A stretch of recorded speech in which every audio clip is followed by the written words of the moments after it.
اندر گئے, ہم نے مارکیٹ کے اندر جا کے ہم نے دین کو ایک طرف رکھ دیا, دنیا کو دوسری طرف.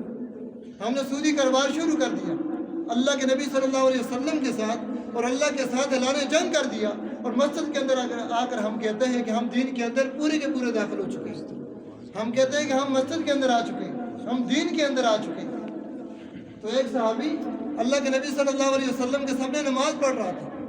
جب اس نے نماز پڑھی, نماز پڑھ کے اللہ کے نبی صلی اللہ علیہ وسلم کے پاس آتا ہے, آ کر اللہ کے نبی صلی اللہ علیہ وسلم کو سلام کیا, تو اللہ کے نبی نے فرمایا کہ آپ واپس جائیں, دوبارہ نماز پڑھ کے آئیں. آپ نے نماز نہیں پڑھی. وہ صحابی واپس جاتا ہے, پھر نماز پڑھتا ہے, پھر اللہ کے نبی صلی اللہ علیہ وسلم کو آ کر سلام کرتا ہے. تو اللہ کے نبی نے پھر اس کو فرمایا کہ پھر آپ دوبارہ جائیں, واپس نماز پڑھ کے آئیں.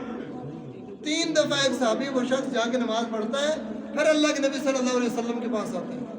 اس نے کہا کہ اللہ کے نبی مجھے تو نماز ایسے ہی آتی ہے. تو اللہ کے نبی نے فرمایا کہ یہ نماز نہیں ہے. نماز کے اندر برابر آپ کا رکوع بھی ہونا چاہیے, برابر سجدہ بھی ہونا چاہیے. اور یہاں پر دیکھنے کے اندر ایسے آتا ہے کہ بہت سارے لوگ جب جماعت کے ساتھ نماز پڑھتے ہیں, امام صاحب ابھی کھڑے ہوتے ہیں, وہ پہلے رکوع کے اندر چلے جاتے ہیں. امام ابھی رکوع سے نہیں اٹھتا, لوگ پہلے اٹھ کے کھڑے ہو جاتے ہیں. امام صاحب ابھی اطمینان کے ساتھ کھڑے ہیں, ایک بندہ پہلے سجدے کے اندر پہنچ جاتا ہے. یہ میں باتیں اس وجہ سے کر رہا ہوں, یہ دین مجھے بھی سیکھنا ہے, آپ کو بھی سیکھنا ہے. میں کسی بات کے اوپر غلطی کروں, آپ مجھے بتائیں, اور جب آپ کسی بات کے اوپر غلطی کریں گے, اگر میں آپ کو نہیں بتاؤں گا تو اللہ کے حضور, اللہ کے ہاں میں بھی مجرم ہوں گا اس بات کا. چونکہ یہ میری ذمہ داری ہے کہ میں آپ کو دین سکھاؤں, اور آپ لوگ میرے اندر کوئی چیز دیکھیں وہ مجھے سکھائیں. تو لہٰذا یہ اسلام کی جو بنیادی چیزیں ہیں کہ اللہ کے نبی نے فرمایا کہ ارکان اسلام کے حوالے سے کہ بنی الاسلام علی خمس, اسلام کی بنیاد 5 چیزوں کے اوپر ہے. کہ شہادت واللہ الہ الا اللہ وان محمد رسول اللہ. یہ صرف کلمہ پڑھنا کافی اور شافی نہیں ہے. آخرت کے اندر صرف اس کلمے کی بنا کے اوپر یہ میرا اور آپ کا یہ ایمان تو ہے, ہم جنت کے اندر جائیں گے, لیکن یہ نمازیں پراپر ایسی ہونی چاہیے کہ جیسے نماز اللہ کے نبی صلی اللہ علیہ وسلم نے ہمیں بتائی, ایسی نماز ہوگی تو وہ نماز قابل قبول ہوگی. حدیث کے اندر آتا ہے کہ جو بندہ نماز پڑھتا ہے, اور ایسی نماز بھی ہوتی ہے کالے کپڑے کے اندر لپیٹ کر اس بندے کے منہ کے اوپر مار دی جاتی ہے.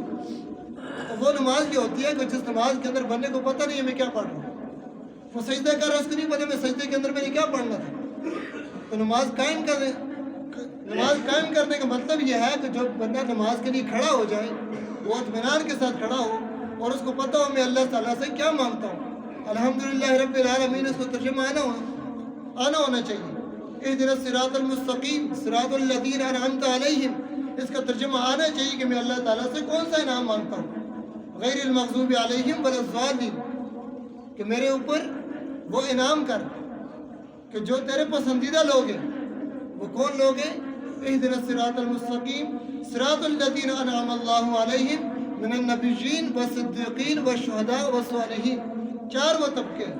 تو لہٰذا جب ہم دعا کریں تو دعا کے اندر بھی ان لوگوں کے اللہ سے یہ دعا کریں کہ یا اللہ مجھے ان لوگوں کے اندر شامل کر دیں. جہاں پر دعا کرنی ہے وہ دعا بھی کریں, جہاں پر دعا کا کام ہے وہ دعا یہ ہے کہ میری اور آپ کی نماز بھی ایسی ہونی چاہیے جس طرح کہ اللہ کے نبی صلی اللہ علیہ وسلم کی نماز. میرا اور آپ کا روزہ بھی ایسے ہونا چاہیے کہ روزہ بھی ایسے ہو کہ جس طرح اللہ کے نبی صلی اللہ علیہ وسلم نے روزہ رکھا. اور میری اور آپ کا زکوٰۃ بھی ہم ایسے دیں جو نصاب اور جو طریقہ اللہ کے نبی نے فرمایا. ہم حج کرنے کے لیے بھی جائیں, حج بھی ایسے کریں کہ جو طریقہ اللہ کے نبی صلی اللہ علیہ وسلم نے ہمیں بتایا. آج ہم حج کرنے کے لیے کوئی بندہ جب گھر سے نکلتا ہے, جب تک اس کا اسٹیٹس واٹس ایپ کے اوپر نہیں لگتا, فیس بک کے اوپر اس کی تصویر نہیں لگے گی, جب وہ ایئرپورٹ کے اوپر جا کر 20 لوگوں کو ساتھ لے کے تصویریں نہیں بنائے گا, سوشل میڈیا کے اوپر نہیں چڑھائے گا, تب تک اس کا حج قابل قبول وہ نہیں سمجھتا. جب وہ بیت اللہ کے سامنے جا کر ایک سیلفی نہ بنا دے تب تک بھی اس کا حج قابل قبول نہیں ہوتا. لیکن حج کے اندر بنیادی جو چیز ہے وہ ہے نیت. میں اور آپ کوئی بھی عمل کرتے ہیں, اگر اس کے اندر میری اور آپ کی نیت درست نہیں ہے, وہ جو جتنے بھی بڑا عمل ہے وہ کسی کام کا نہیں ہے. اللہ کے نبی نے فرمایا کہ ایک شہید بھی جہنم کے اندر جائے گا, لیکن وجہ یہ ہوگی کہ اس کی نیت ٹھیک نہیں تھی. وہ صرف جب شہید ہوا وہ اس وجہ سے ہوا تھا کہ لوگ مجھے بہادر کہیں گے, لیکن ایک عالم بھی اسی وجہ سے جہنم کے اندر جائے گا, اسی نیت کی وجہ سے.